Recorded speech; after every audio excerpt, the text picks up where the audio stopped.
স্বামী 40 বছর আগেই মরে গেছে। আমার কাজে কোনো লোকজন নাই, আমার খুব কষ্ট দিন যাচ্ছে। জীবনের শেষ প্রান্তে এসে একটু শান্তি, একটু আশ্রয়, দুবেলা খাবারের স্বপ্ন দেখেন ৮০ বছরের বৃদ্ধা গোলাপজান। কিন্তু সেই স্বপ্নেও যেন অধারায় রয়ে গেছে। স্বামীকে হারিয়েছেন ৪ দশক আগে, নেই কোনো ছেলে সন্তান, 2 মেয়ের বিয়ে হয়েছে অনেক আগেই। বয়সের ভারে নুয়ে পড়া এই বৃদ্ধা এখন দিন কাটাচ্ছেন চরম অসহায়ত্ব আর অনিশ্চয়তার মধ্যে।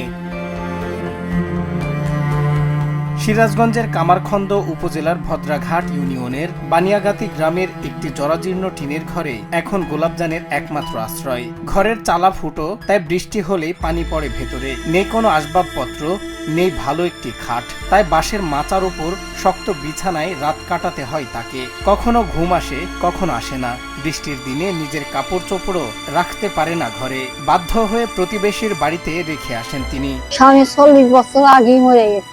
আমার কাজে কোনো লোকজন নাই, আমার কোনো ছেলে আর সন্তান নাই। একা একা কষ্ট হয়ে চলি।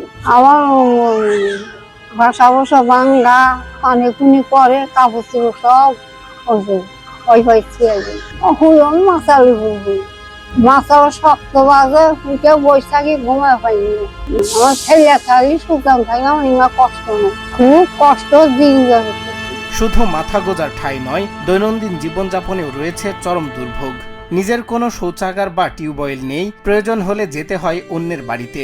সংসারে উপার্জন করার মতো কেউ নেই, তাই রান্না করার মতো কোনো চুলার ব্যবস্থাও নেই তার। বয়সের কারণে কাজ করাও সম্ভব নয়। অনেকদিন 3 বেলা খাবার জোটে না, কখনো প্রতিবেশীদের দেওয়া ছাতু খেয়ে, আবার কখনো না খেয়ে কাটাতে হয় দিন।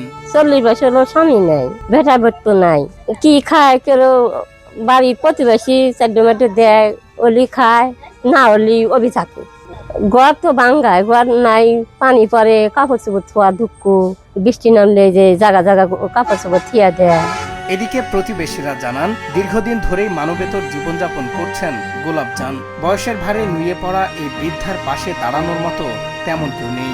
সরকারি কিংবা বেসরকারি সহায়তা পেলে অন্তত জীবনের শেষ সময়টুকু একটু স্বস্তিতে কাটাতে পারবেন বলে মনে করেন তারা। তার স্বামী নাই, সেও অসহায়, তার ছেলে পেলে নাই, 2টা মেয়ে বিয়ে হয়ে গেছে, সে মেয়ের বাড়িতে থাকে। এখন এখানে একটা ঘর তুলে দিছে, ঘরের ভিতর কিছুই নেই। সরকার থেকে কিছু সহযোগিতা করলে সে ভালোভাবে চলবে, তার ছেলে পেলে নেই, সে এখন অসহায়। 80 বছরের বৃদ্ধা গোলাপজানের জীবনের গল্প যেন গ্রাম বাংলার অসংখ্য অবহেলিত বৃদ্ধ বৃদ্ধার প্রতিচ্ছবি। বয়সের ভার, দারিদ্র্য আর একাকিত্বের সঙ্গে প্রতিনিয়ত লড়াই করে বেঁচে আছেন তিনি।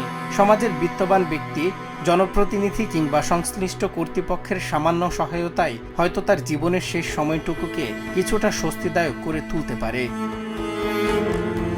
সজল বিশ্বাস, নিউজ ডেস্ক, বাংলা টিভি।